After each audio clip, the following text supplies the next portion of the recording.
Okay, it's a little after 8. We get our October 2nd Commissioners meeting underway here. There are Title VI forms on the back table. If you care to fill one out, you can turn that in at the auditor's office. If you'd all stand, I'd like to ask Tim Ortman to lead us in the pledge. Pledge allegiance to the flag of the United States of America and to the republic for which it stands, one nation, under God, indivisible, with liberty and justice for all. I'd like to ask Chris Stephen, lead us in prayer, please. Let us pray. Lord God, creator of both heaven and earth, we pause at the opening of this gathering to give you thanks for all the blessings, material and immaterial, which you have lavished upon individually and collectively. We thank you, Lord, for the freedom to meet together and discuss the needs of Decatur County and the municipalities within. Lord, we thank you for the long and rich history of our county and the many advantages which you have given us all. Lord, we thank you for those who have a willing heart to assume the responsibility before you, to lead and direct the affairs and business of Decatur County and to serve the sacred public trust as commissioners. Lord, bless them with peace in their lives, both public and private. St. James once wrote, if anyone desires wisdom, let them ask God and he will give it. We humbly ask for wisdom in the spirit of unity and cooperation dealing with the needs and challenges of our county. We ask that today and every day you would endow our commissioners and the municipal leaders to have a spirit of wisdom and guide them in resolutions of challenges which we collectively face. Lord, we ask that your blessings would come down and rest upon Decatur County to create an atmosphere of civil and moral climate. That Decatur County would be a place of peace and prosperity, an opportunity both spiritually and economically. Lord God, glorify yourself in Decatur County, in this land, and in all the earth. Lord, we ask that the deliberations held and decisions made here this day and every day will be for the public welfare and good. We ask that Decatur County will live up to all of its potential and become a place which you have desired it to be, the purpose you have ordained and for which you have founded it. Lord, through your Holy Spirit, guide and bless our commissioners and other civil and public servants, and God bless Decatur County with all the blessings and more. We ask all these things in the name of our Lord Jesus Christ. Amen. Amen. Thanks, Chris.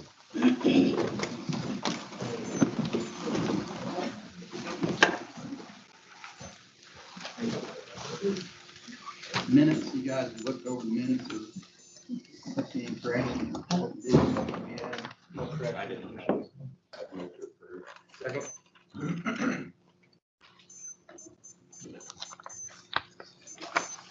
Claims. I didn't have. I didn't have one. Move to approve. Second. Payroll. I move to approve. September 29.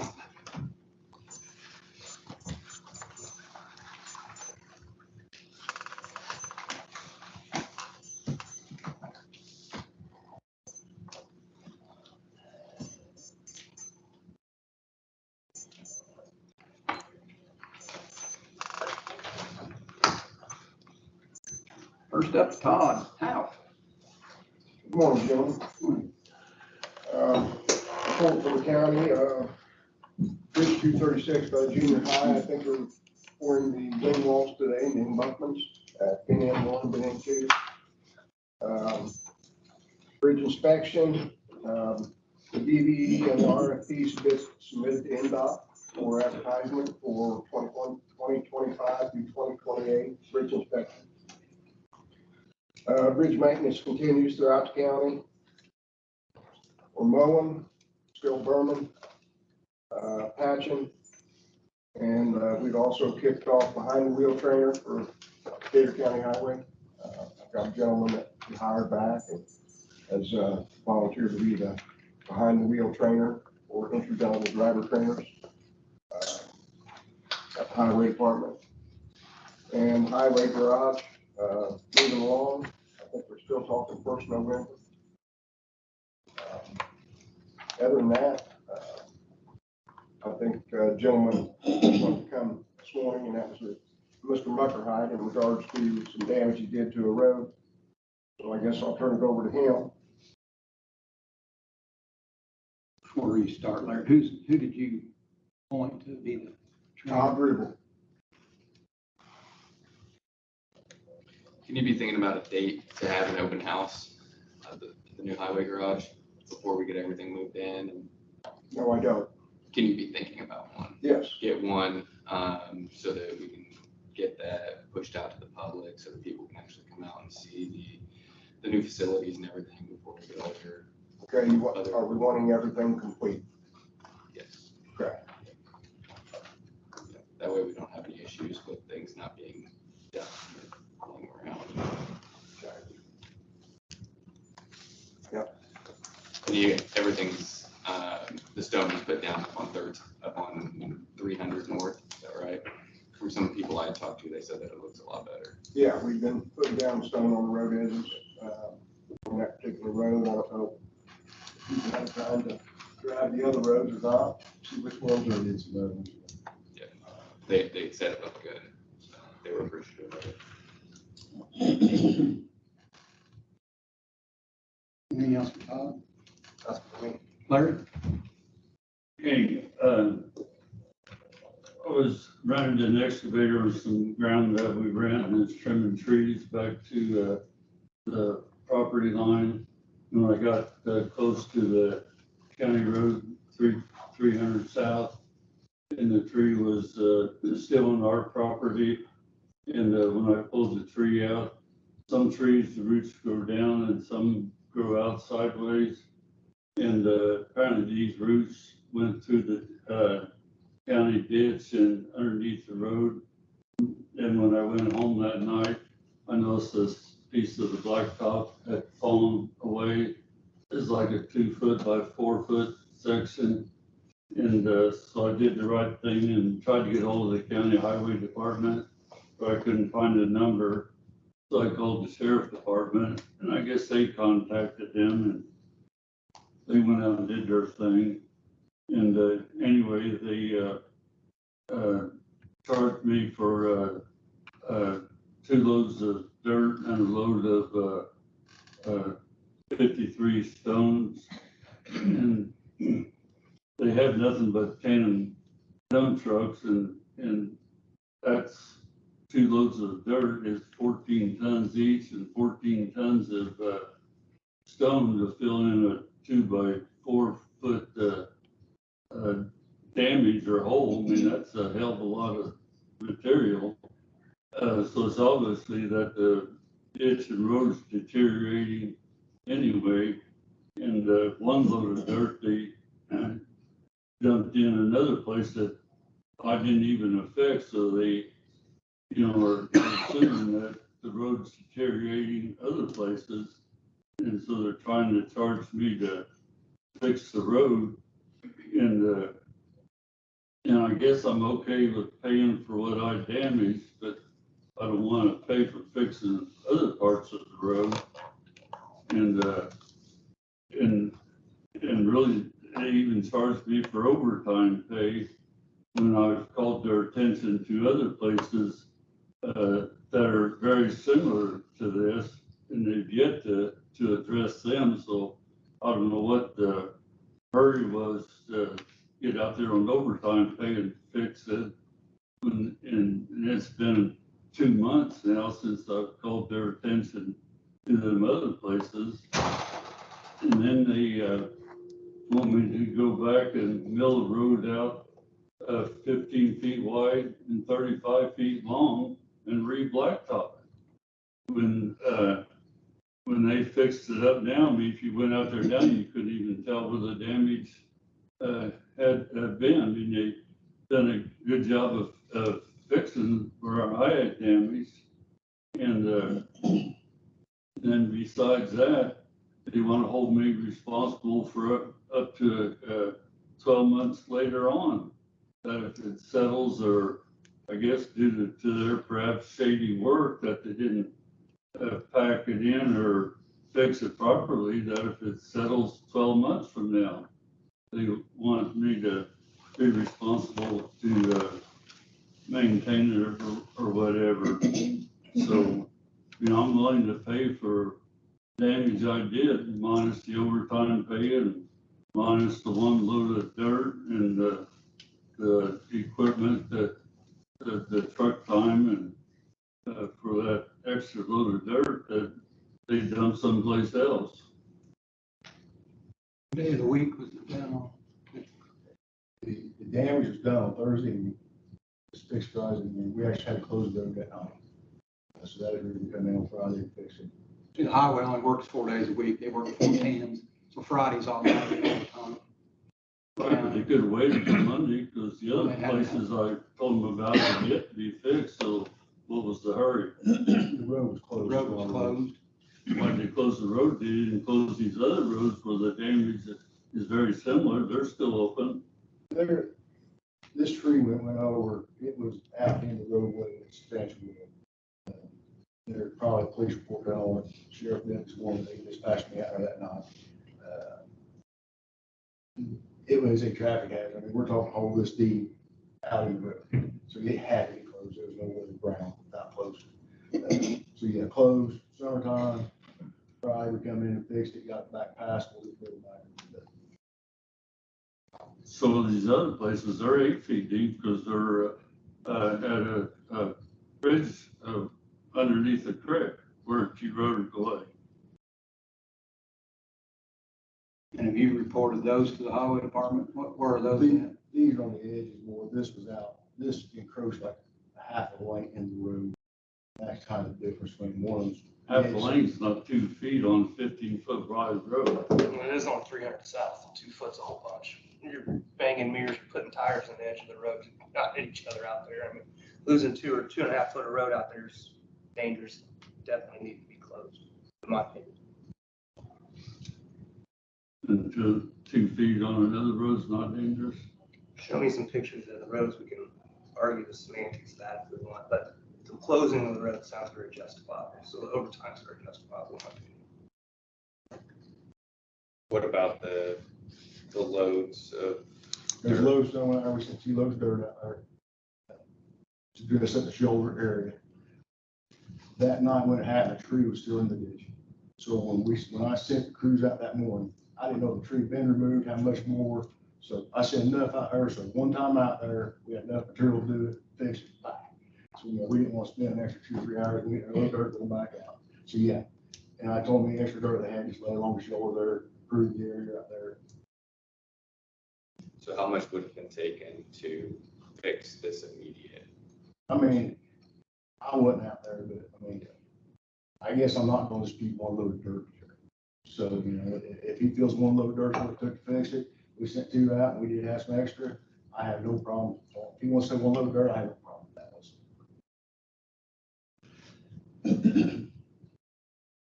And as far as the stone and stuff, that's all the road specs. You carry kind of road specification on road cuts. So that's nothing that you kind of how we come up with arbitrarily. It's already in our road specifications for that. As far as the patch material, the deepness of the patch, all that is by the county road specs. So typically, if this is done, do you require road cut permits? Since this was unforeseeable, we couldn't do a road cut permit. But But because it's damaged, we applied the same theory, putting it back as a road cut, the compaction, the asphalt, all that. So, yeah.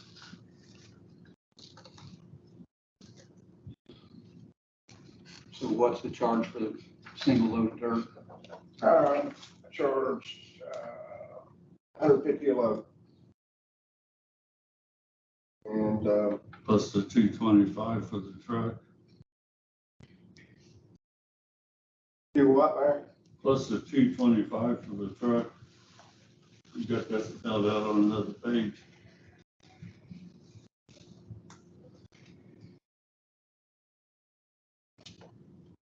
I charged him for 2 loads of dirt at $150 a load. And I charged him for 1 load of 53s at our bid price. Okay. And it came out to be $300 for the dirt and $147 for the stone. Plus I had a report for all the labor, equipment, man hours required to do the job. And that's what I gave. That's what he said. If you didn't need to load of dirt, you didn't need a dump truck and driver as well. Oh, That's that's his claim. okay. So that's the extra part he's asking about.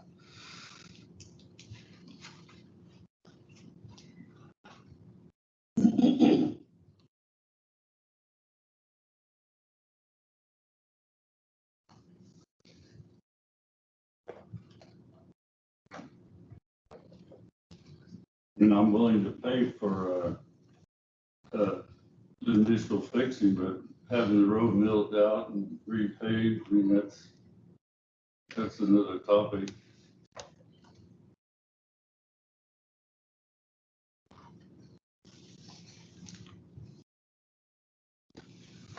Well, I think if you want to get the road fixed back to, It's fixed back to To the the original standard. condition right now. you guys put out hot mix in it? The only The thing one thing we did is just Durapatch, keep the stone in place. That's what we did, no, did not. So that, the hot mix Not- asphalt will have to be replaced. That's what, Well, if you go out and look at it now, you couldn't tell where it was damaged, I have been out there and looked at it, and and you can tell. I can tell. I mean, it's Only been because the chip and orange sealed. barrel's there. It's been chip and sealed, I mean, with the Durapatch, but it's not a chip and seal road. Will that last as long as that spot that was patched? No, I mean, it is literally, it's a patch, just hold the stone in place. That's why we did it. And so the way that it sits now, is it in the same condition that it would have been prior to this? And I mean, if we did it, we would still be going back out asphalt county. Yeah, we wouldn't leave it the way it is right now, even if we did it. And we're like, son, we would still go back out asphalt back again, the way we do any of our other road tests. Is there a reason that the length of, and that, I don't know the answer to this, so I'm legitimately asking here, is there a reason that you have to do the long, what was it, a 30-foot section that you said, Mr. Muckerhide, they quoted you for the patching? The reason was because when the road kind of lays in there slow, we wanted to just patching this spot, you end up not rideability, where you get the, so going back and tying in these rideability, and that's the same thing we do on all of them. So Tim and I went out and visited this site, measured the road width and where we thought it needed to be tied into. That's where we came up with 15-foot wide, 35-foot long. That's way more than any damage that I did. There's a lot of other places on the county roads where they dug through and never come back and filled them in to level them out.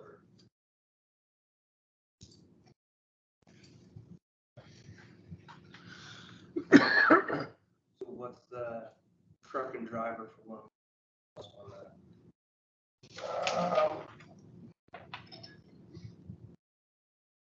$225.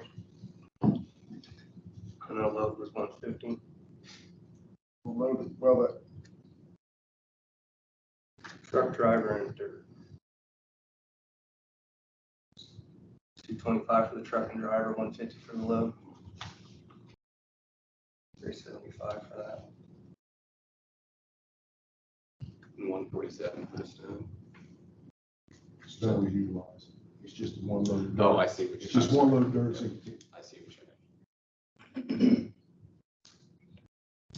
Stuff that we put in now is a temporary.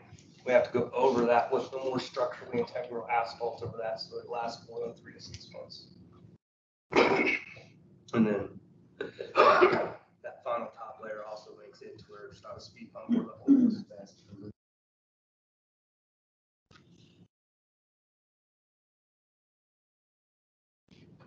Can I see that real quick? Yeah, since I don't have a copy.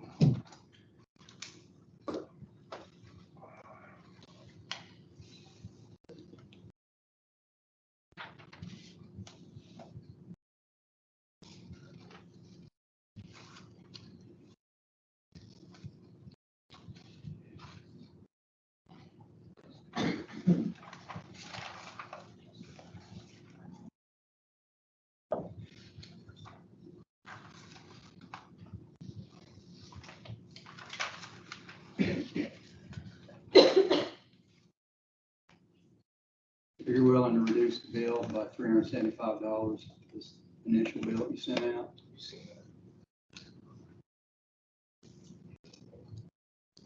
yeah, I'm good with that. So the total original bill was $2,174. That was just road repair. And, you know, Temporary. Yeah. And then you'll be expected to return the road to its original meet highway specs. Do we have an estimate on what that will cost? Originally, right now, we're tied into Gloom because I got the bid. And I emailed Mark, he sent me back a quote, $5,000, move in, move out, and the pay.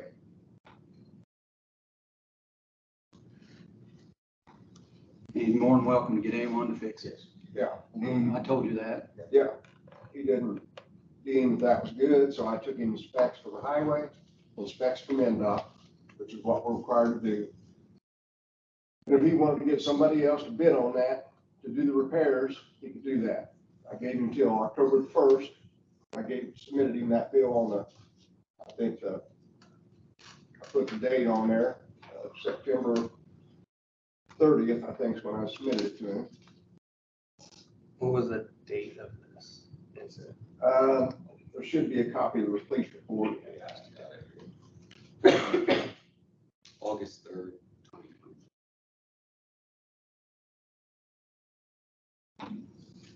This is before, or after we'd already done the paving out there, there's a different section of road. Different section.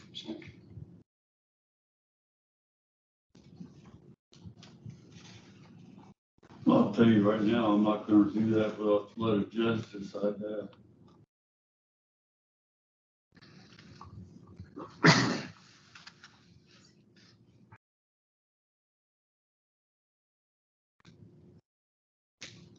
I'm not sure I understood what you said. Can you repeat that, please? Okay. I said I will not do that. We'll have to let a judge decide whether that needs to be done. Okay. So you can spend your money however you decide.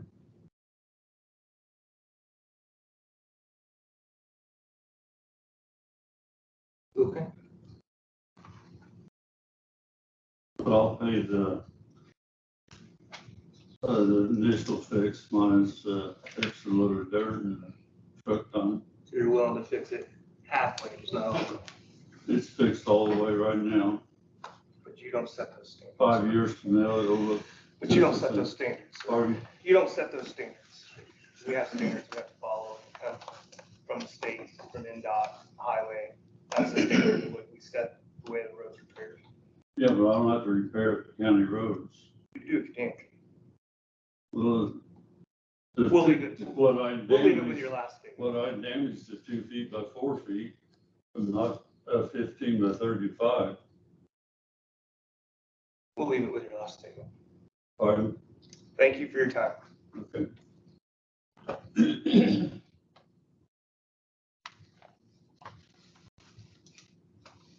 You gonna send me a new bill, or are we gonna leave this?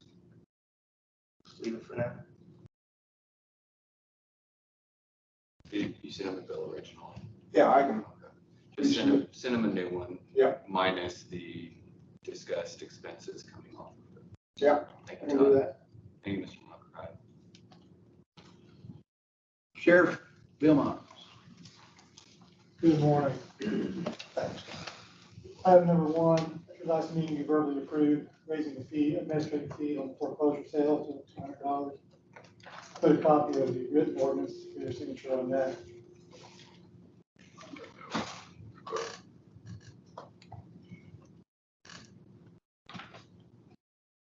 We approved that last meeting, we just didn't.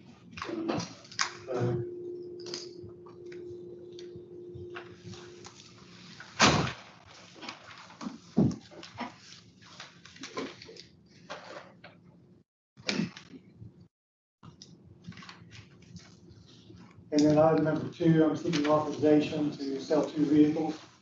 The 2018 Chevy Tahoe, about $129,000, and 2010 Dodge Charger with about $189,000.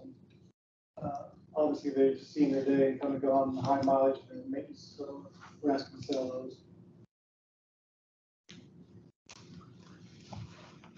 Where are you at with your fleet as far as having backup vehicles if anything goes down? And We currently have one backup that's being used. And that'll go into my point number 3 here in a minute. When you're ready for that. We've only got you down for 2 points today, Sheriff. I need a motion to allow him to sell these. Yeah, I think that motion. Concur. Okay, so item 2/A. I think this would be B. Two B. 2B or not. We did have a wreck on September the 8th. We've been working with the insurance on that. We got a payout on that. They told it. They're gonna pay off the $35,837. We did find a Dodge Durango on a lot at Franklin for $41,508. So I'm asking for authorization to purchase that vehicle using the insurance money. The difference, the $5,600 difference, using the proceeds from the sale of these two vehicles to make up that difference. I'd move to approve. Second. What's the deductible? Was that 3,500, excuse me, 35,000 is part of the deductible. Oh, it is? Okay, It is. okay. That's after the deductible. Yes. Okay.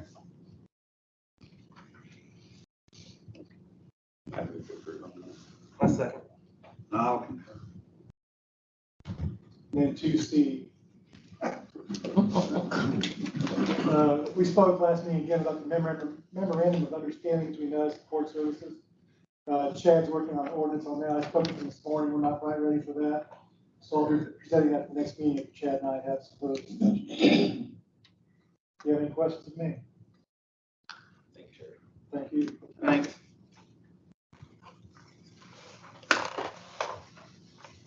Miss Erica. Oh, I'm sorry. Hey, hold on. Have a seat for a second. Kenny. He takes precedence over you. Doesn't everybody? Good morning, gentlemen. Good morning, Kenny. Since our last meeting, I had 49 inspections, 17 new building permits and plan reviews. I had 3 permit renewals. I had 1 complaint on possible nuisance property in Letts. I take pictures and draft and send a letter to that one. Still closing out expired permits. We're getting them to renew if the work isn't done yet. Still working on Commissioner Blodgett's request for a list of order for action letters not abated. I need to do some follow-ups to complete my list. This is what I've got so far.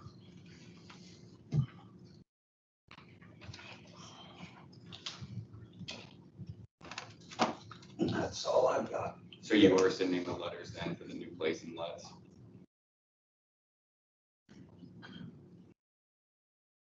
No red tag since your last meeting. He's mentioning the same thing, the electrical. People like to put their groundwaters in. Okay, Erica, now that we've got the crowd warmed up. Okay. I emailed you guys a scope of work from Pathways to Healing. I got it in front of Chad before I sent it to you guys to make sure that everything lined up legally and there were no issues before we asked you to sign it. The jail commander and I went to the ARPA board in August and asked them to fund a mental health program specific to public safety. We asked initially that they fund $73,500 because we needed a number to start with. And we based that off of 5 to 7 critical incidents a year, 8 to 10 responders affected by each incident. When the sheriff and the jail commander and I got on the phone call with Pathways, they said that they typically, if mental health issues are affecting their work environment, they typically start to see a turnaround within 6 sessions. So we priced it out at 6 sessions for each of those responders for each of those incidents at $175 a session, which is where we came up with the $73,500. The council voted 2 weeks ago to fund $100,000 out of ARPA to get the program started. That's going to allow for some of the conversations we had after that meeting were some apps that we're going to be utilizing for peer-to-peer communication that is going to be confidential versus just open text messages.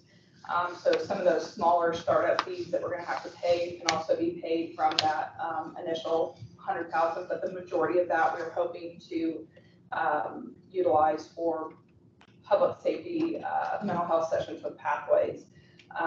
I divided it out. I think it comes out to like 541 sessions that it's going to fund from the $100,000 if it's all completely utilized for the mental health session funding. Initially I was going to try and build it for us off of some other examples and agencies that I had seen. I reached out directly to, he's now the former Boone County Sheriff. He set up a mental health program for his department when he was sheriff that they utilized during his 2 terms plus 1 year as sheriff. So in communication with him, he actually put me in direct contact with Pathways to Healing to kind of start the process and to start the conversation of how to go about building it. And that conversation lasted 2 or 3 emails before I asked that what do we have to do to just get on board with them. They're already doing what we need done. They're already working directly with multiple law enforcement agencies in the state. And they're working the same type of program of what we're asking to put in front of them. This won't just be for law enforcement, it's also going to be the dispatchers and the coroner's office as well. But public safety being established in a public safety environment to make sure, because we're a different breed of people, so we need to not scare the normal therapist off. So we wanted to utilize something that's already in place, already functioning, and is already working, which is how we got to Pathways. I asked the Mike Nielsen to come down to the council meeting because obviously asking for a large chunk of money was my biggest concern, getting the program funded. And we accomplished that at the last council meeting. I asked him to return to speak to you guys. I can ask it, or I can answer any questions you have that is going to be specific to our program. But I asked him to return today in case you guys want to engage with him on the success they've seen with utilizing Pathways, why they chose Pathways.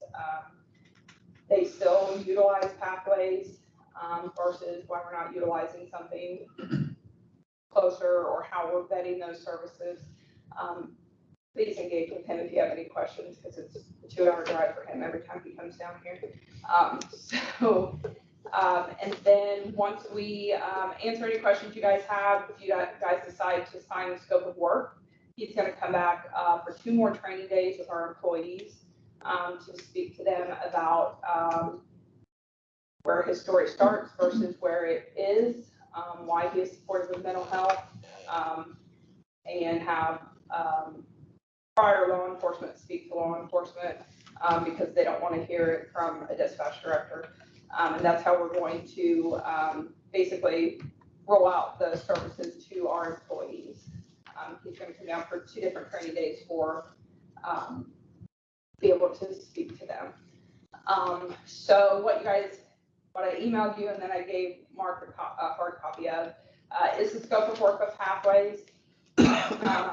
It's pretty, when I sent it to the county attorney, it's pretty cut and dry to the point. We will not be paying them any kind of fee, no retainer or anything like that. We will only be paying them for the actual sessions that we utilize. So there is an opt-out clause in there, but it's pretty minimal because, we're not going to owe them any money other than the services that we've utilized from them. So since this is the kind of final step with you guys, we've already sent it to our employees. I am asking that you sign the scope of work for Pathways for the Be Free mental health program for public safety, so that public safety can be free of the financial strain of having to pursue mental health services. So they can be free of not having to call and find mental health services on their own when they need them. It's already going to be set up for them. And so that they can be free of the stigma of pursuing mental health services in public safety, because most of us who have championed this and worked through this also come from a generation of you just take the next call and then you just take the next call. And when I met with the ARPA board, I won't do it again in a public meeting, but when I met with the ARPA board, I went through a short list of the major calls that I could come up with from myself personally as a dispatcher. And of those 6 to 7 calls I think I gave them, we had only been offered any kind of debriefing or any mental health follow-up to one of those calls. So we want to make sure that we are not failing at that anymore. This will come with mental health services they can seek on their own. This will also come with more follow-up with critical incident stress management. We'll continue to utilize State Police's team because we have a rapport already built with them. The jail commander has been working, going to training and working through figuring out peer-to-peer support.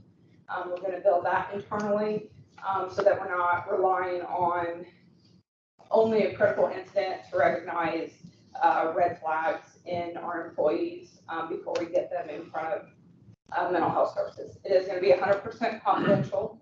I will receive the invoices as Decatur County Public Safety 1, Decatur County Public Safety 2. We won't know if it's, they won't even break it down to whether it's dispatch, sheriff, or coroner going. It'll just be, I think we estimated with the deputies, jail staff, courthouse security, sheriff's admin, my dispatchers and admin, the coroner's office, reserve deputies, and my part-timers, I think we're right at 90 to 100 employees. So all of those employees, regardless of full or part-time status, will have access to this.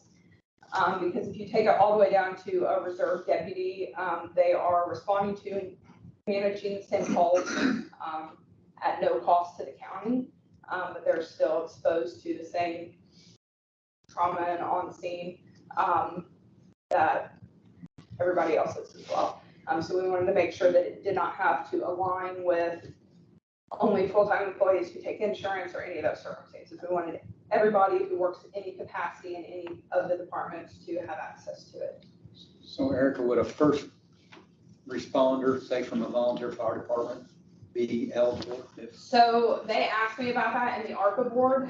When we initially pitched this to them, we pitched it as dispatch, the sheriff's department, the jail, and the coroner's office.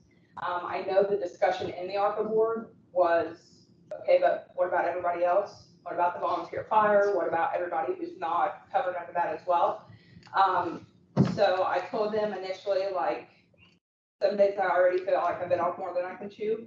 And I think there's probably about 200 volunteer firemen, firewomen. So it would be obviously additional cost expense as well. But the way that they've written this scope of work is really generic. It's just written for Decatur County Public Safety. But she does, for the term, she does lay out that it is the coroner, dispatch, and the sheriff. So moving forward, if that's something that you guys are interested in doing, obviously everybody should always be added to this same scope of work. This was just kind of the initial going from nothing to something. I think it was a larger scale funding conversation that we got into on how to fund or include all the volunteer fire departments versus just county general money for large masses. It's kind of where we went with the conversation. Because I know that ARPA meeting, they were also really supportive of pursuing additional mental health services for in the schools, and like it wasn't just going to, and we didn't intend for it just to stop with public safety. I'm just one person, so I needed something manageable instead of something outlandish to start with. So if you have any questions for me, I'll answer those. Please have questions for Mike Nielsen, because this is the second time that he's driven a 4-hour round trip to come sit in one of our meetings. So make one up, even if you don't. I was fortunate enough to be at the council meeting and listen to Mike, and the presentation was fabulous. And I know there's a need, and I'm all for this, so. I listened to Mr. Nielsen during the council meeting also. I wasn't present, but definitely listened and condemned his efforts and was in his place pretty similarly not too long ago. And very happy that we're doing this with something I wanted to do as jail commander. I had no idea what a path was, so long overdue in my opinion. I don't have any questions like Tony. I listened to it before, so I knew what the presentation was coming in today. My only concern was talked about as well with the fire departments. That's the only thing that I would like to see how this could be expanded going forward in the future. And I know, I don't remember who I had the conversation with, but they just passed fire stuff through the state house that maybe covers some training equipment, maybe mental health is minimally included. I know the sheriff received an email, right, from the Sheriff's Association for the way the Sheriff's Association is pursuing mental health. And it seemed, I don't know, public meeting. But he forwarded it to me basically to read through because it didn't seem to maybe hit to the extent that we're going to be able to offer. So moving forward, they don't know yet because I haven't told them, but we or I have a call with Pathways today at 3.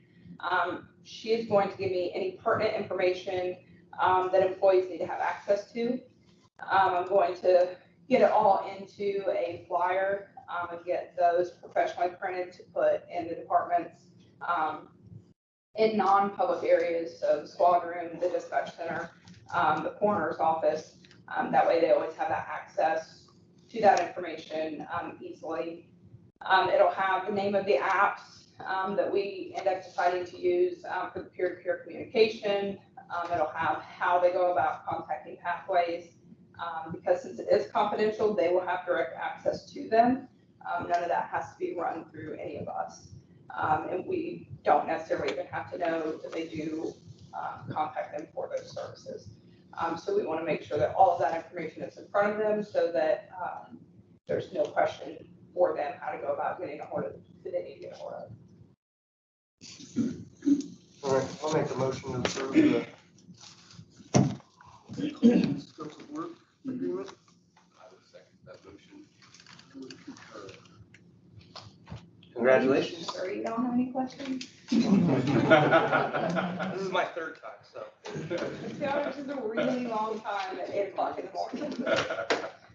Mike, thanks for coming down. Absolutely.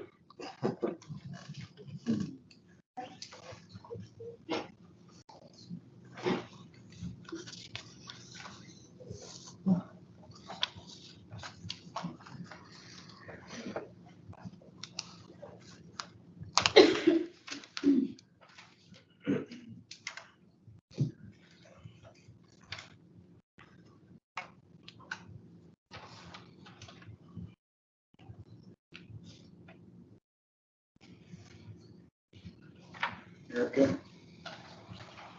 I'll need a copy of that because of our. Okay. And She'll make a copy and get to you. is that I'll okay? sit back down again. Thank you. Chad? Yeah, you guys want to make a look at a speed limit change out, Park Road as it ends out towards the county near South Country Club Drive. We did a traffic count of the road, and then looking through the statutes, there's a dense enough housing area to allow the change of nothing further, so we are good to proceed on new ordinance. Okay, the ordinance does set the speed limit at 30 miles an hour. South County Road 150 West, beginning at Park Road, continuing till it intersects with South Fairway Drive. motion to approve. Does that include the country club drive circle? Yes. All of South Country Club Drive at or near South County Road 150 West. What's the other? W 2023 dash,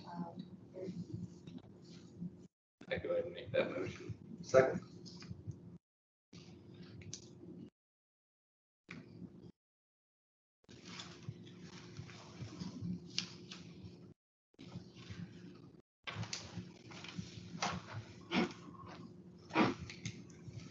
Anything else? Folks?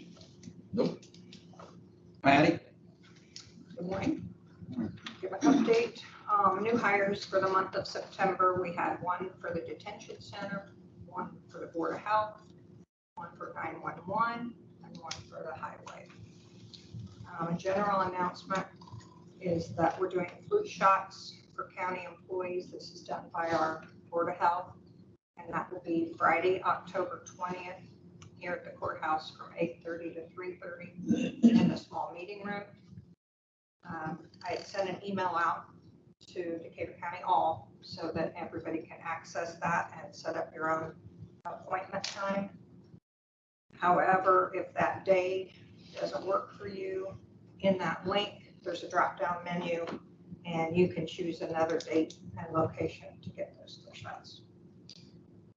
The other thing is a reminder that the courthouse will be closed on Monday, October 9th in observance of Columbus Day. That's all I have.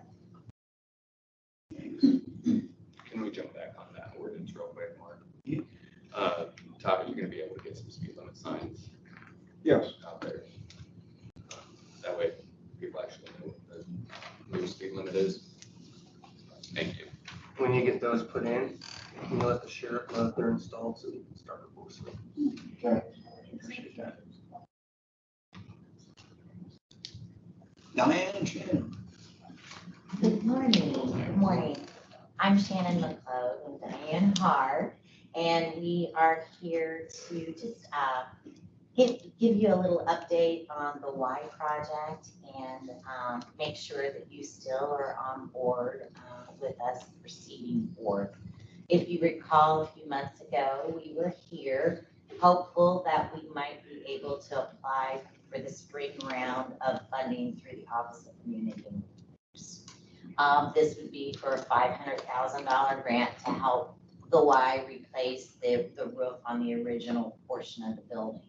Unfortunately, there's a lot of hoops that have to be jumped through, and I knew that we were kind of up against the wire. And although we were able to get the proposal in, there were some other things technicalities that just weren't able to get done to proceed with the full application. We now are in the fall round, it's upon us, and before we advertised a public hearing or anything of that nature, I just wanted to come before you and make sure that you were still supportive of the project and us moving forward with the application this fall round. It's due October, the proposal's due October 20th. So we'd like to have we'd have to have a public hearing sometime between now and then. We can do it perhaps in conjunction with the next commissioner meeting, if advertising allows, or it might be better off just doing it at the Y, because the public hearing can take place anywhere, and it might be, we might get better turnout at the Y.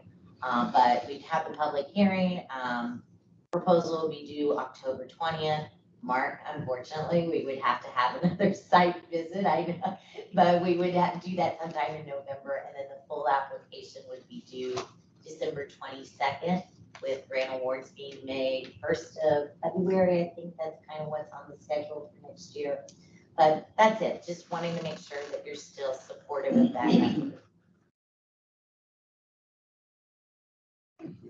Yes, I am. Anything change my mind?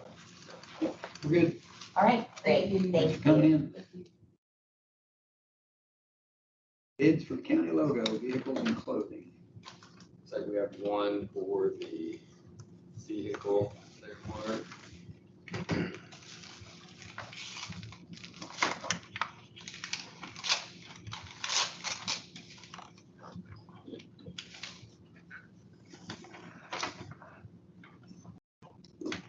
Alden sign.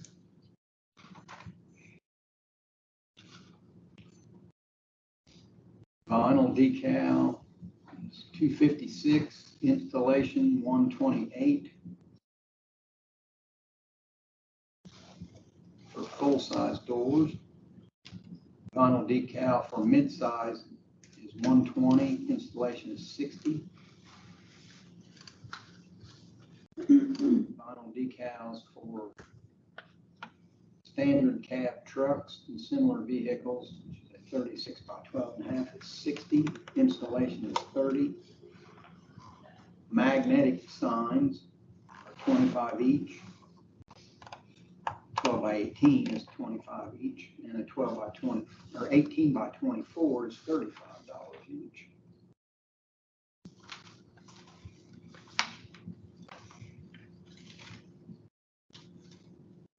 These were both of these are apparel. Let's see where they're from. Shelbyville.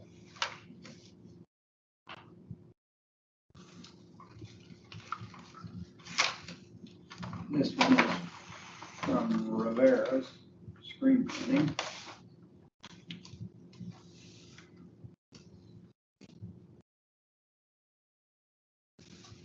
Goes through the, I think you're gonna have to put this in a spreadsheet because it lists every single item you had. Yeah.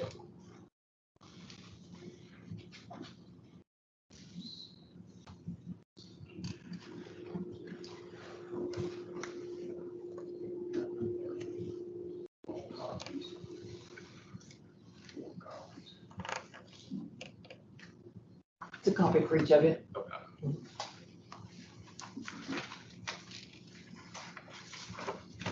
And it does list everything, as you said, individually marked, because you asked for a lot, and there are a lot of different criteria that are Too listed. much for me to find. It's a lot to look at in a meeting, seriously. It's a lot.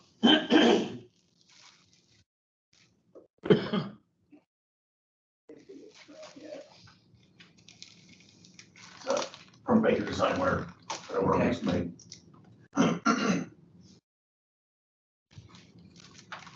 Childproof.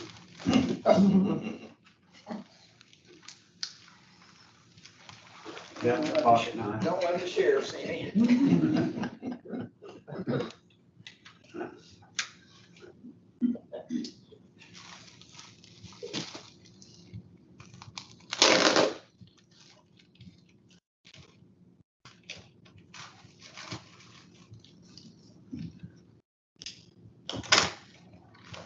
There's a copy for everybody.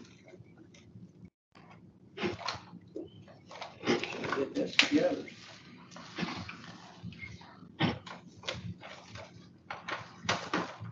Do that.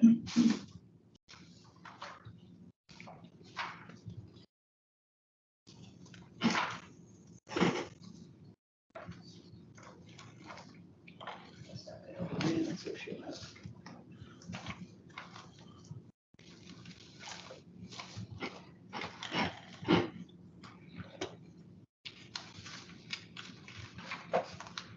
Got the pictures of all the stuff that you guys was wanting, and then there's a pricing sheet in there, which basically has the price of the apparel and everything, and there will be no, not charging any digitizing fees or setup fees.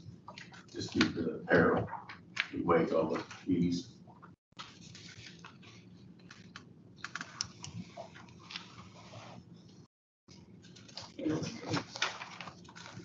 And if there's a bulk order where you get maybe 100 t-shirts for the county highway, then you could get 15% off on a bulk order, except for like the coffee mugs.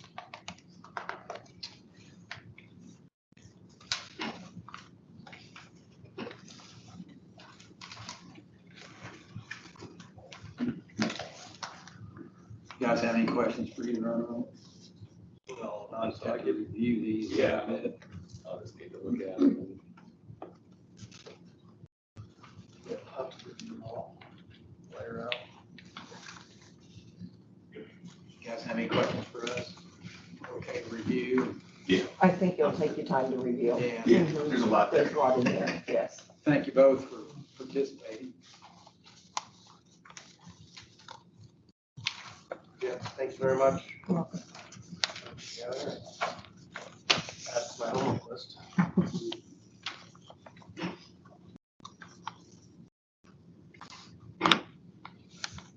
Next up, we have tree trimming bids.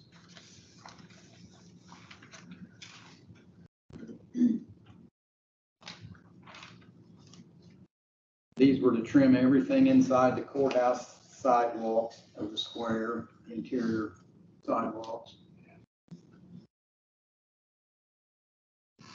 Camerons of Greensburg gave us price quoted 11,000 to 13,000.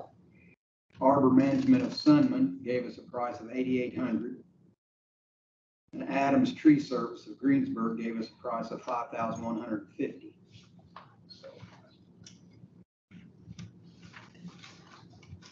We'll let Chad review these. We'll need to get insurance. I think any of them supplied. Insurance should be attached. They Is don't it? have insurance. There's Cameron's. Did they all provide insurance? Okay. Yeah, we've used in the past. The county highway uses Cameron's a lot, correct? Yeah. I don't know anything about Arbor Management. I don't know if they've been on site. I'm very familiar with Adams. They're local. They have used Adams as well.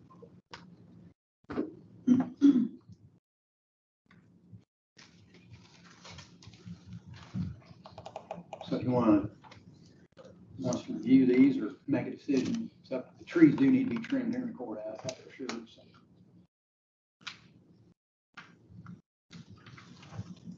Again, looks like Adams is low at 5,150, followed by Arbor Management of 8,800. And then Cameron's gave a beg price of 11 to 13,000. So what's your pleasure? I mean, they're all the same trees, so I would go with, my vote would be to go with Adams. Not a second that. And I would concur.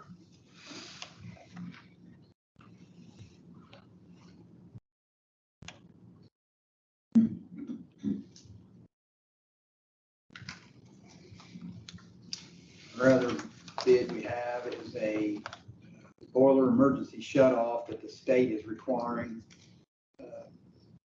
be installed. We have time for the state inspection, but it's from Piney, who takes care of all our boiler stuff now, and that price is $2,485. That's who does all our servicing. Yeah, we've got a service contract with them. And no other bids were received for that. Nothing else.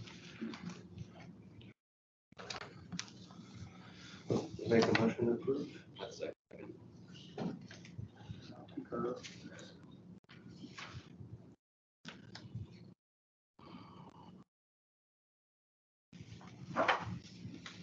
Patty, please.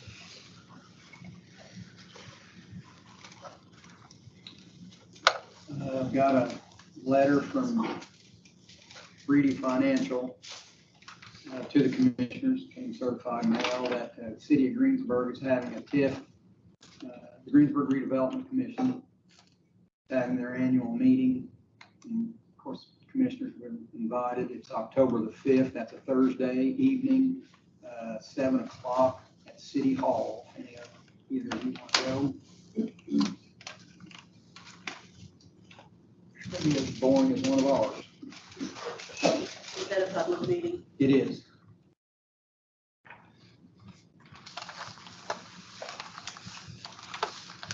We have a correction of an ordinance 2023-21. Vacate of the alley.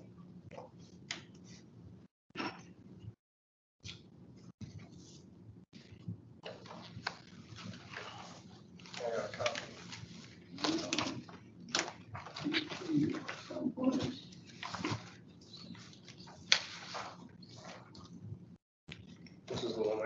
reviewed, right? Yeah. There's called Correct. roads instead of alleys. Yes.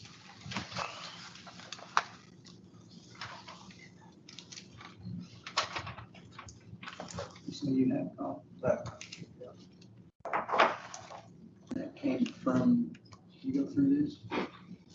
Look at me. I'm looking at you, Mr. Attorney. I did not. Unaware of this. Lauren, on the original ordinance, the Hamilton wanted to vacate 3 alleys. Well, 2 are actually streets and 1's an alley, so. So you just changed the word. Correct. So you need us to sign this one. Yes. Date it today. It's 2023-21B. I need to approve that. Second.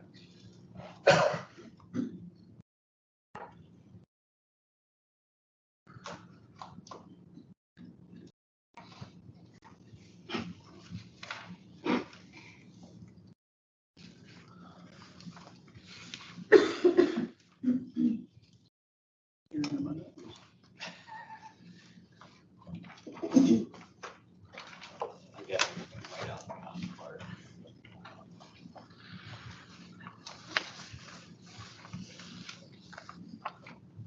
Sign this. It's an official one. Doesn't say It's copy. a right. Say copy.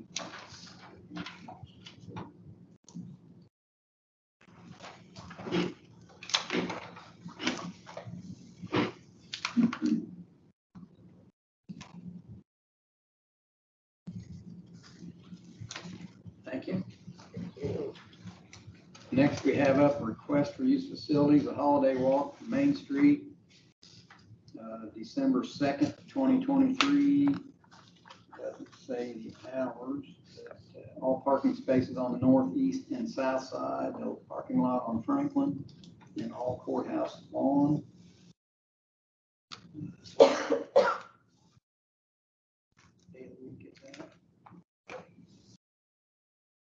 Saturday. Yeah. They've done it numerous years in the past. So. Motion to approve that. It's here. So, yeah, go ahead and move to approve. Second.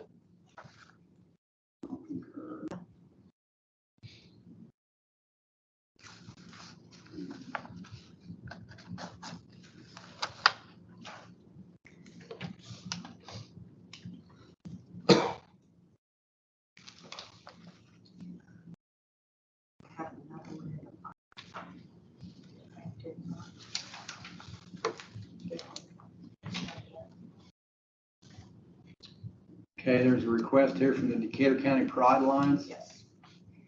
The date is June 1st, 2024, hours of 9 a.m. to 8 p.m.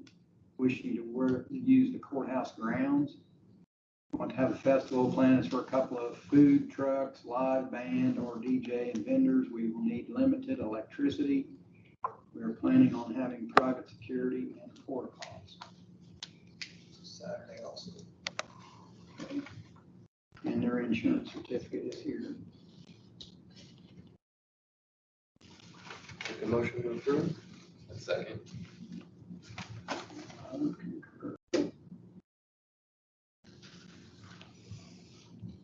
Matter of old news, I was able to talk to all the elected officials or offices about closing for the eclipse and got to know nobody unwilling to close for that day. Allow the sheriff more people. If we want to discuss that further. I think that will need to be some discussion because that's a $35,000 benefit. If you take the payroll, divide it by 10, that's about what it costs us every day. So we either trade it for another day, or I think it needs to be discussed in benefits.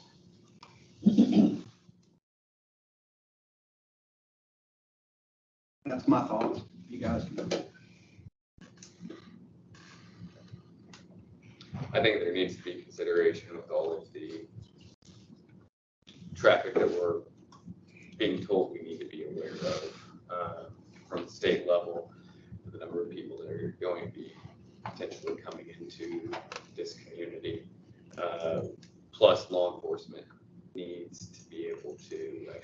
out there to patrol or take care of any other possible incidents. Sheriff Myros was present at the solar eclipse meeting last week and had provided information that I think everybody is on call that particular weekend. Is that correct, Sheriff? Correct. Yeah. Nobody is allowed to take time off. That's detention staff and road staff both, because we're going to utilize them as needed. So I think that's a fairly large concern that we need to be cognizant of going forward. And if it's something where we need to get some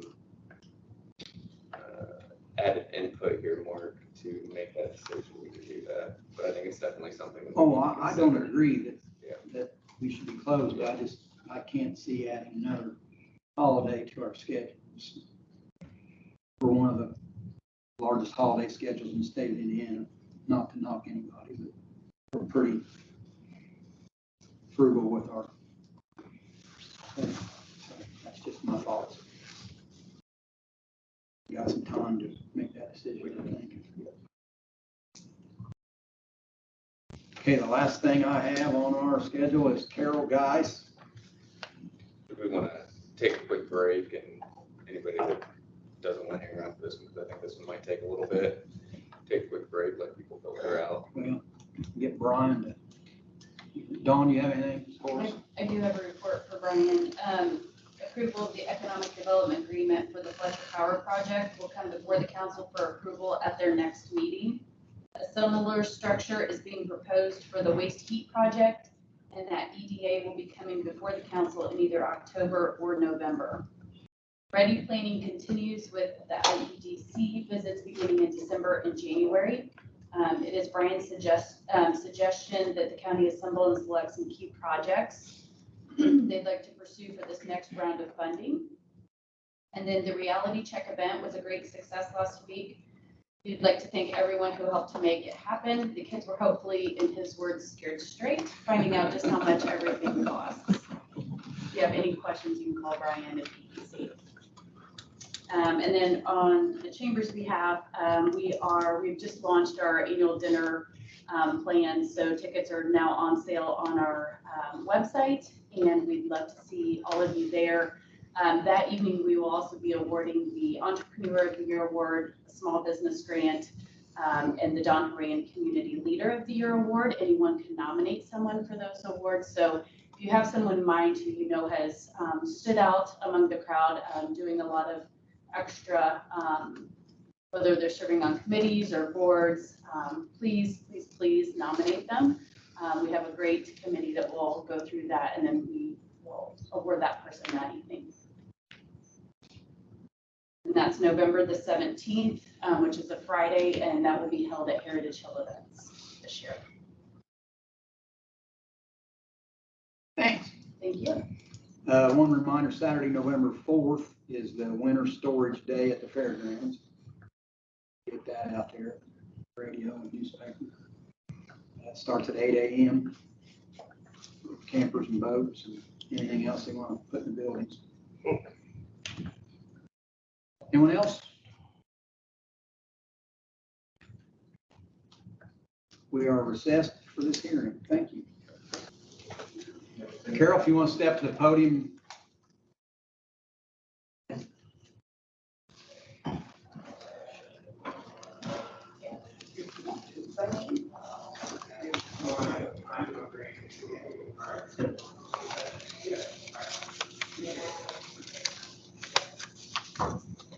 Let us know why you're here.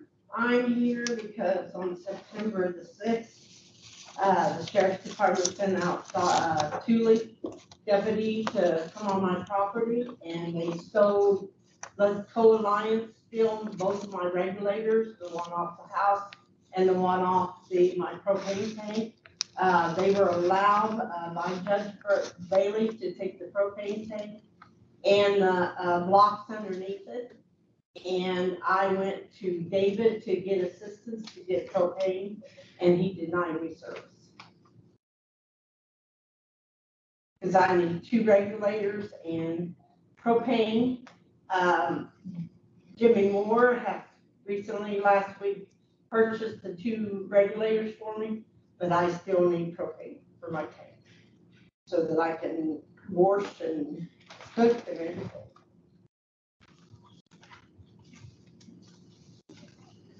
How long have you been in discussions with the trustee about getting your propane? September the 6th.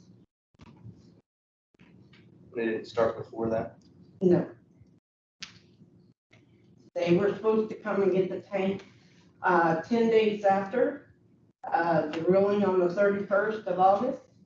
And they came and got it the 6th, and I've been out of service since then.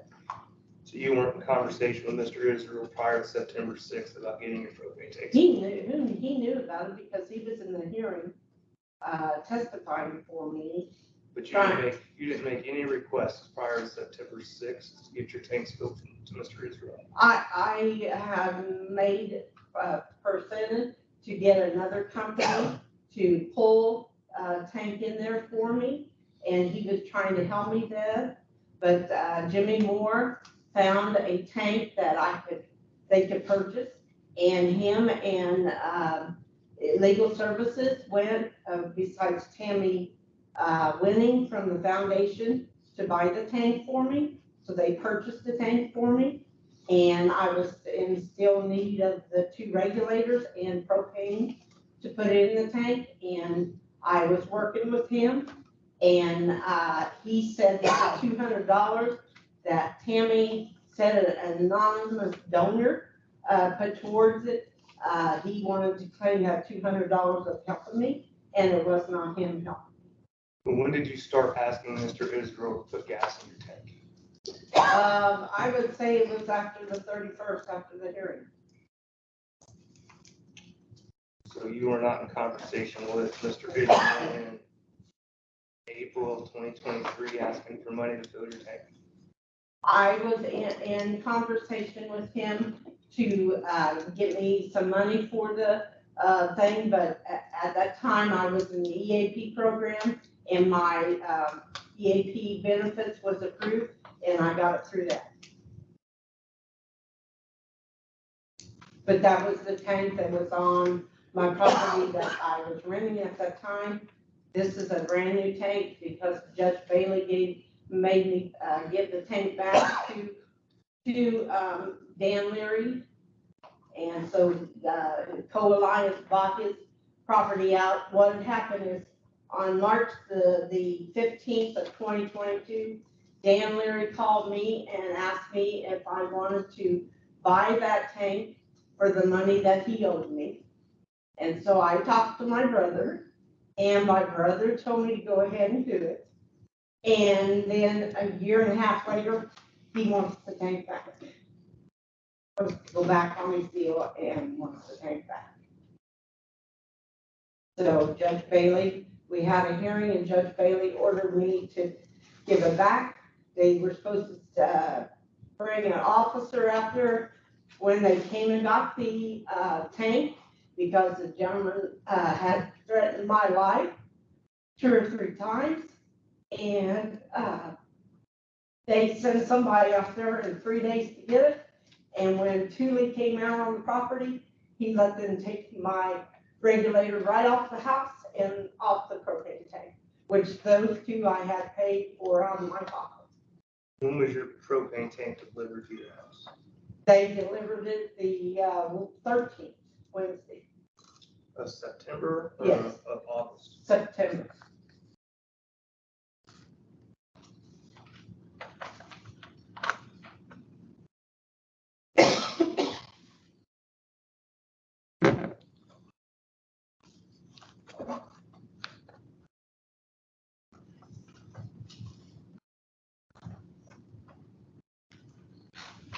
So you were not having conversations with Mr. Israel in August about your tank? I've had several conversations about my tank, because I didn't know whether the judge was going to make me give it back or not. And he was trying to get me to pull another tank in there, and it didn't work out. So then Jimmy Moore of the United Methodist Church in Bloomington found a tank for them to purchase, and he put towards it, and so did the guy from, Indiana Legal Services, and, Tammy, anonymous donor from the foundation for the rest. Have you received any other payments, any other, or not you received, but your trustee, David Israel, provided any other assistance monetarily for anything else? He helped me, 1 year with my furnace. And he has helped me one time with, my electric bill.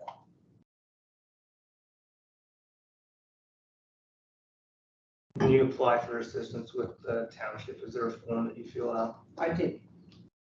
So they have a copy of that form, request for assistance. He did not have me fill out a form when, on this time. The last time, he only with my electric bill, he did, but he didn't have me fill out a form this time. Carol, do you own the property where you live? I did. I don't understand what happened to the tank that was there. Like I said, we had a hearing on August the 31st. Judge Bailey ordered for me to give the tank back to Dan Leary, the one that sold me the tank. And so I had to give the tank back. So you didn't pay Dan, I mean, who's Dan Leary? Dan Leary is the one that, Shelby Bottergas, that I purchased the tank off of when he owed me some money. And he went back on me still. You don't have any paperwork? I did where not. you bought it? I did not. I stood on his word and I shouldn't have done that. Was there gas in the tank when he took it back? That's right, there was. And he is not, Co-Alliance, got all that because they purchased his business May the 17th of 2022. And, they, have not paid back any of that to the state yet. So, just as a matter of point, there was no official application for township assistance ever filled out.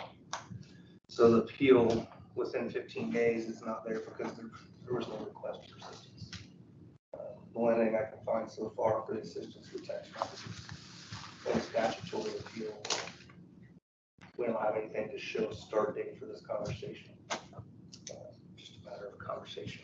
There is a thing that Tammy had me to fill out, requesting, help, but she put on there that David should have been the one helping me, not the anonymous donor. The appeals process by statute says that you have to file within 15 days of your denial, but you never filed for assistance. I did file assistance, but he never did. Filled that out? He never did, no. He never did let me fill out one of those. Okay. And I have talked to Mark and I've talked to the other gentleman about the situation several times. That he had not, had me fill out anything like that and that he was not helping me and, the whole situation about my propane tank. So, in all of this, what specifically are you wanting today? I'm wanting to get some propane. Since Jimmy already purchased the 2 regulators, but I need propane. And I would like something done to that officer that let them come out there. He is, service of the law, and he's supposed to protect me. That's the reason Judge Bailey had him come out there. I was not home, but he still committed a crime on my property by stealing the 2 regulators that I had purchased, and he was not supposed to take those. Do you have a copy of the judgment from Judge Bailey? Not with me, no. Can't make a determination on whether anybody did something wrong or improper if you don't bring a judgment, because that would spell out that. But we're really here to talk about the township trustee thing, right? Right, but. Mr. Israel, how long have you been in conversation with Carol about filling up her propane tank? This gas tank ordeal, LP tank, has been going on since April. I did get called in to the hearing on the LP tank with Co-Alliance. And Judge Bailey gave them a 10-day, 10 days to get the tank released and picked back up by Coalliance.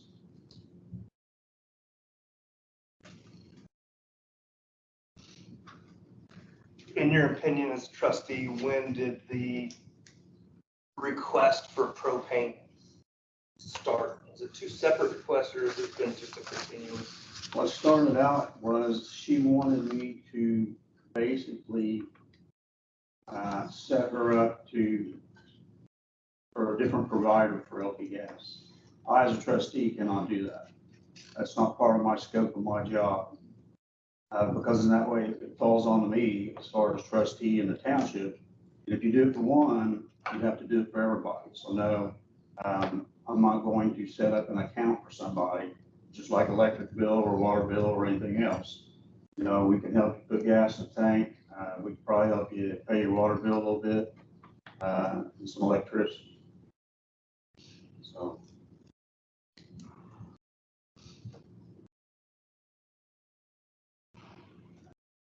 Did I answer your question or not? It did. Okay, thank you. Can you outline any other assistance that has been provided to Ms. Geis? Do what? Can you outline any other assistance that has been provided to Ms. Geis by you in your township trustee role? Yeah. I think I understood your question. Yeah, just what other assistance have you provided her? Over the last year, a couple of years. Last year. Last year, I probably helped her twice, if not maybe 3 times or more, on her electric bill, as recent as, I believe it was August. I didn't take time to look that up, but you just asked me about 1 year, so. Sure. Do you know how much and helping with those electrical bills that would have been during that? Well, actually, she was behind 2 months, which the dollar amount was like $200, $100 for 1 month limit, $100 for those. So I just called her up for $200, so that she'd have a clean slate, she could go on. But part of that money was done through my EAP too, so he didn't pay the whole portion. But he paid. Yeah. Did, Go ahead. have you actually denied filling up her propane tank? She says you denied it. What's the basis of? Where's your stance on what's currently assisting her on the propane? On this LP tank gas? Yeah. As far as I know, and there's some other, I sent commissioners all my texts from April to now. And you can see there was a long list of things that happened through there. But she was asking to get help on an LP tank, which I cannot do. There was a fund through the foundation that trustees could get that we could go outside of our expertise or our scope of our job to help somebody else. So there was, in one of those texts, it tells how much that LP tank costs, like $950 or something like that. And anyway, I had asked the foundation for $200. The only way you can get that money is through the township trustee. And after all this, that money's not even going to be there anymore to help other people. So I asked for $200 from the foundation, got a cut check, got a check cut for it.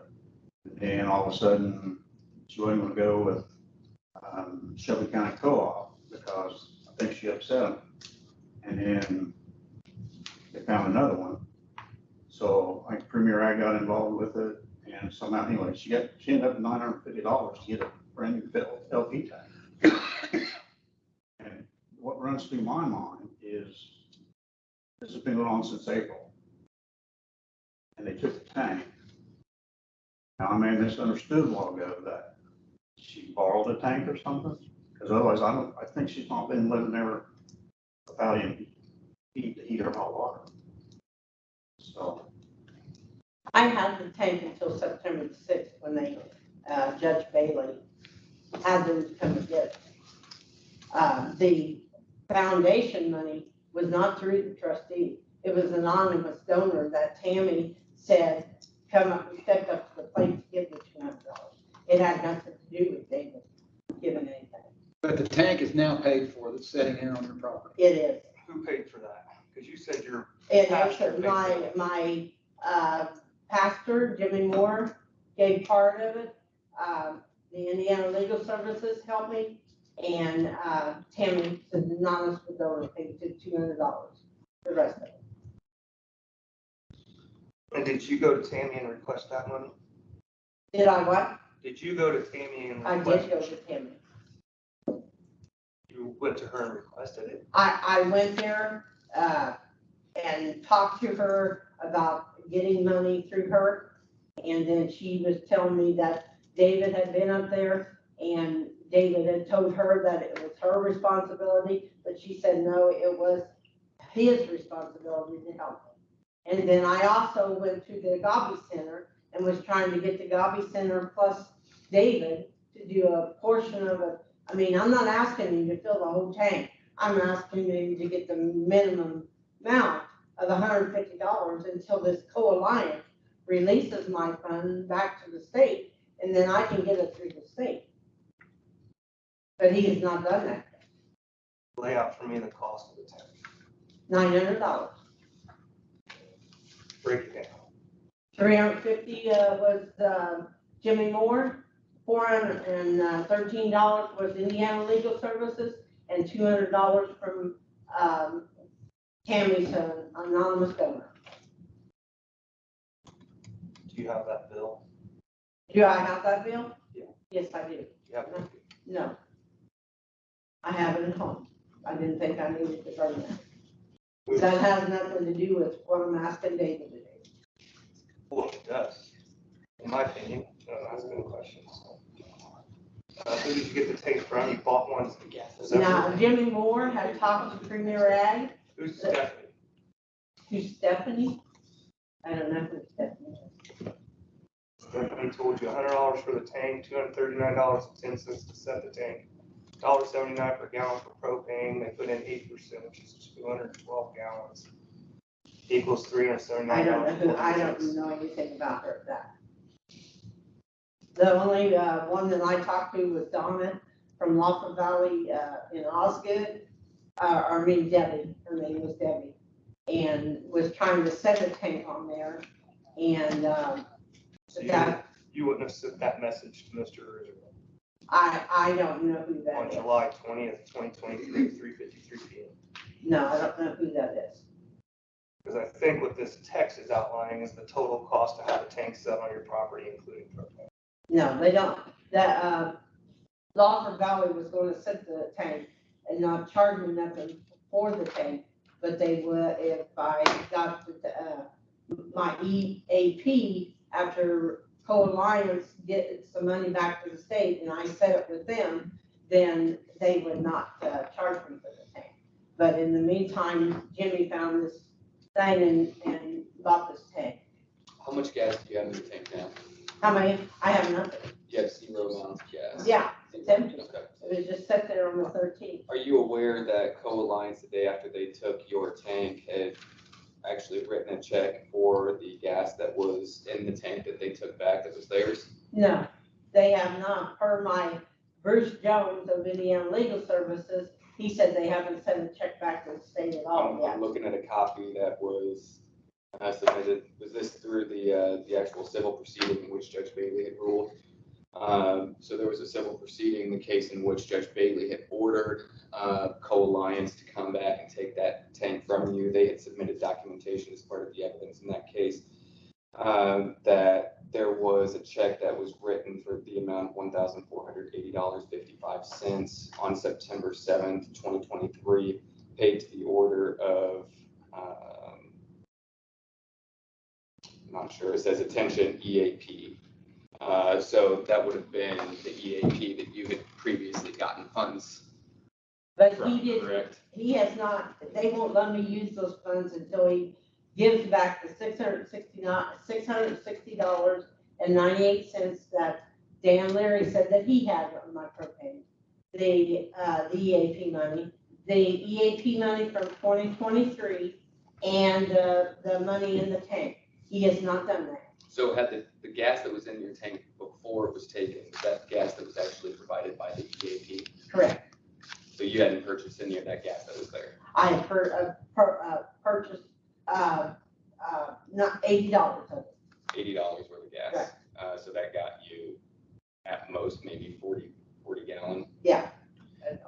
And so the EAP had provided you with enough gas that they had cut a check for almost $1,500.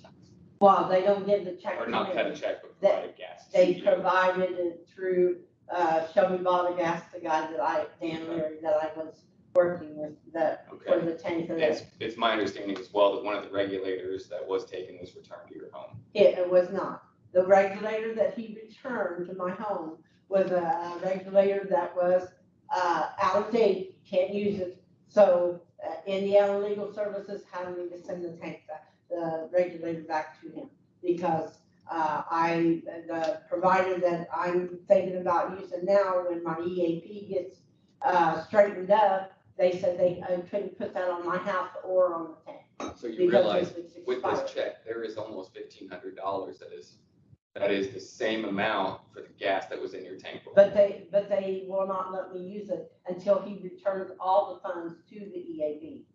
The state won't let me do anything until he returns everything. And he's ordered to pay that, the regulators, but he has not done nothing. But that's not on Mr. Israel. No, I'm not saying that's not on. And so you already have a source of funding here, and Mr. Israel has already provided you on But I at don't least have 2 to maybe 3 separate occasions through the year of 2023. He has already provided you with at least He's only $1,200 provided worth of me one assistance. time through my electric bill, and that was $69. Okay. That was the only time this year that he has helped me.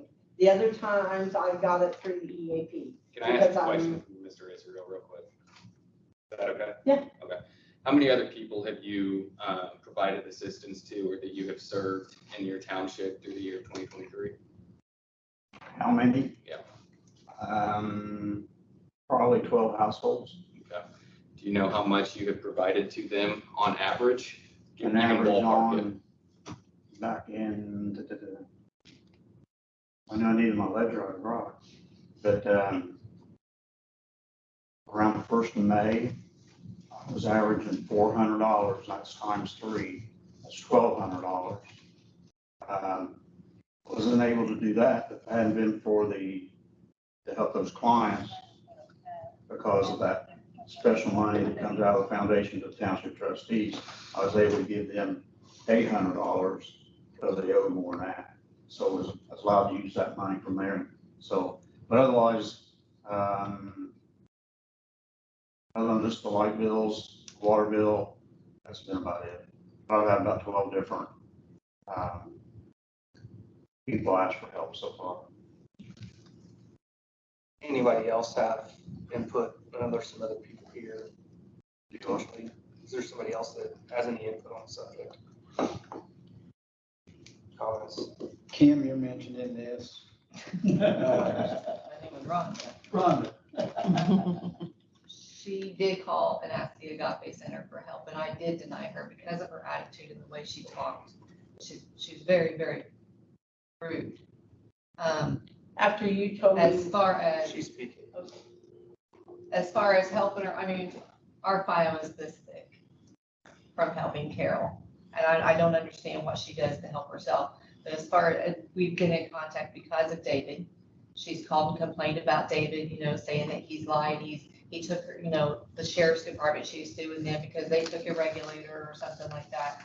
She wanted us to pay for it. I denied that. You can't find a propane company that's willing to help her right now because of the way she's acting toward people. That is not true. She's speaking. But I mean, I'm here for David's sake because, I don't know. She told me that I told her my name was Rhonda and I wouldn't use the name Rhonda because I really don't care about that name. That's what she told me. When I asked her name, I wrote it down on a piece of paper because I didn't know who she was. That's who she told me. She's been in the Agape Center since 2012. I've served her several times. I've never used an alias. My name is on my door. She come in to spring my family insurance.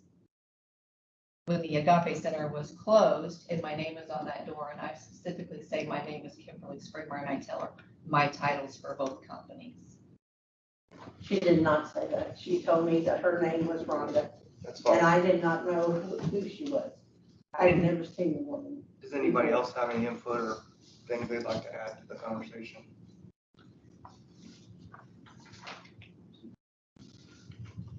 Tony, I would say another trustee, you do have to complete that application.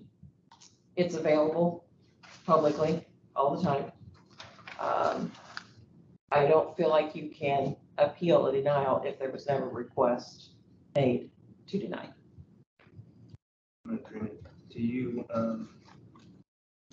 have more information on the specifics of this one? No, the community, that special fund or whatever? No, I don't have any of that. I do. Chad does. Yeah. So since we've all been talking about what Tammy Wenning was saying, I went and spoke with her on Friday morning to find out what her opinion is of what happened. And she recounted it as this. The foundation has an anonymous donor that provides them a small amount of funding every year to use for poor relief. And originally, if any trustees here can verify this, I don't know, the money was put into the township trustees' budget directly each year. It was divided amongst them, and State Board of Accounts said they did not like that. They didn't want outside money commingling with state money, and it caused too many problems. So the foundation maintains this $10,000 fund, and they hold it. And it is accessible and usable by township trustees. It cannot be requested by an individual person. It cannot be accessed by people other than either the foundation themselves, who occasionally use it for small projects, or by a trustee. In this exact instance, she verified that the money came from the donor, but was only accessible and paid because the request came directly from David. So this township trustee assistance, it just was not paid from within his budget. And given his testimony, his budget could not go in this direction. He accessed a different level of money that allowed him to give that some level of assistance. She went further that originally the $200 was transmitted to, I believe, a premier ag company out of county that was going to set the tank. And then later decided they would not. $200 was returned. And then later, after some shuffling and back and forth, and the tank finally getting set, it was then reapplied to the purchase of that tank. So there's a mixture here of what people believe and what's happening, but the reality is, according to the foundation, the only way this money got paid was because of David Israel's interactions with the foundation. Well, based off the fact that there was no application for assistance filled out, and there was actually assistance given in the amount of $200, I don't think there's anything further to discuss. The reason the tank man, No, not yet. Anybody else have any additional questions? Well, I mean, we have to be cognizant of the fact that of what township trustees' roles are, and it's to help numerous individuals in their community. And it sounds like David's doing that. To have served 13 different people so far, we just entered the 10th month of 2023. He is actively assisting people. He has provided these guys with other benefits through the calendar year of 2023. I think he is performing his duties, and he still has to perform his duties to other families and other members of his community. I think that he is fulfilling his responsibilities in office. If I can, I called State Board of Accounts Friday afternoon and talked to Mr. Huber. He is an attorney for the State Board of Accounts, and he referred me to this bulletin on the way that money works. I'll give it to your attorney because he's probably going to, he's pretty much on track of what he said. And I didn't necessarily need an application. So I got a request by verbal. It's not, that money did not come into my township money, and I dispersed it. It's just like, it came out of, it was a direct money draft to the company that got the tank. So, but that was a ruling done by State Board of Accounts and whoever makes that, but that just backs up everything that your attorney said, so.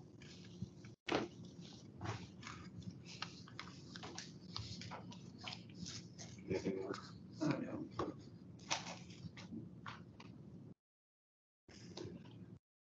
Very short, go ahead.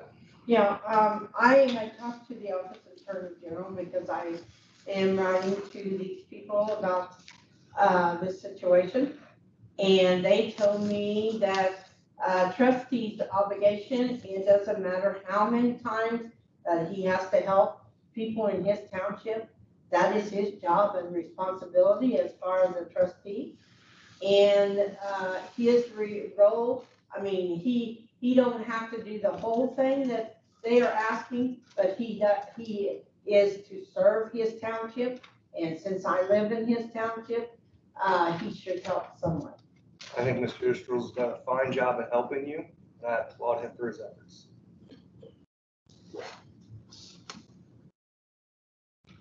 That's gonna be all from us, I think. Mr. Israel's provided you with assistance. I have a township budget of $4,000. That only goes so far. Yes, sir. Again, thank you for your help. Thank you, Ms. Geis, we're done.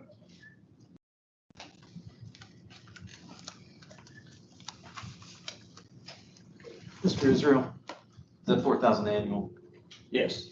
It doesn't carry over, it's 4,000 a year.